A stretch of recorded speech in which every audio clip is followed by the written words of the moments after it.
So even after Columbus, Spain is going to continue to send explorers or soldiers, for lack of a better term, to the Americas, because they're moving from, how do we find the fastest way to Europe or to Asia, to how much land can we acquire? So it's all about expanding the Spanish Empire at this point. So Spain is going to send out some soldiers. They are called conquistadors.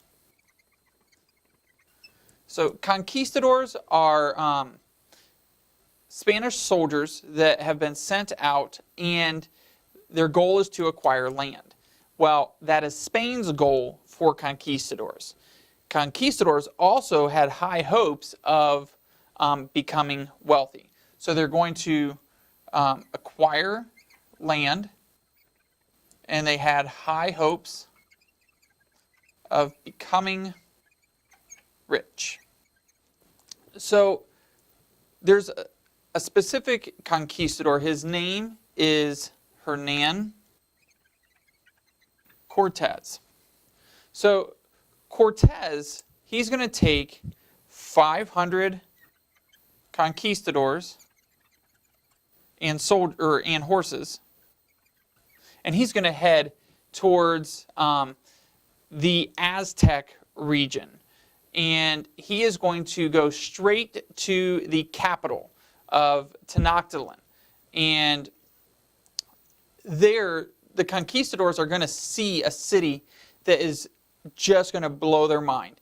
They are so awestruck at the beauty of the city.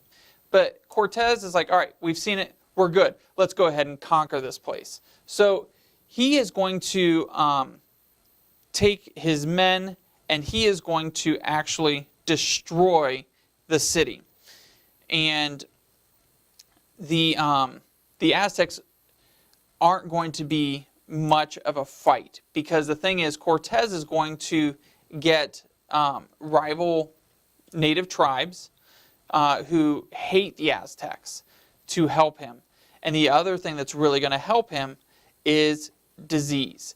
The fact that smallpox has been introduced is going to wipe out much of the Aztec population.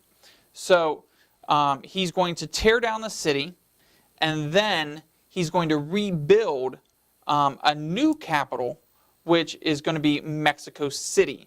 And this new land, Cortez is going to call it something truly creative, New Spain.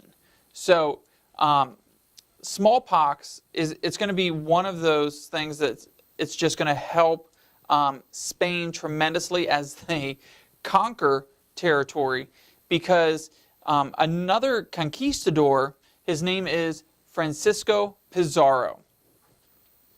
Now, Francisco Pizarro, he is going to go down to South America, specifically the region of what is commonly known today as Peru. And he is going to conquer the Inca Empire.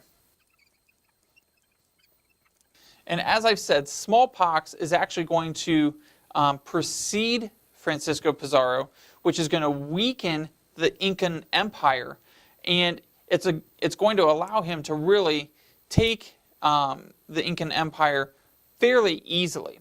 Now, Francisco Pizarro is an individual that when he went and he took the leader of the Incan Empire and held him captive and demanded that the Incas actually pay him for the release of the Incan leader. So the Incas are going to give Francisco Pizarro 3 rooms full of gold and silver treasures. And so what does Pizarro do? Pizarro goes ahead and kills the Incan Empire and takes that and actually takes control of the Incan Empire and claims the area for Spain. So this is something where we see that Spain now has a vested interest in the Caribbean as well as in South America. But it's important to note that Columbus, when he came here, never ever stepped foot on the continental U.S. So as we finish up this particular lesson, let's go back to the essential question. How did Europeans explore and establish settlements in the Americas?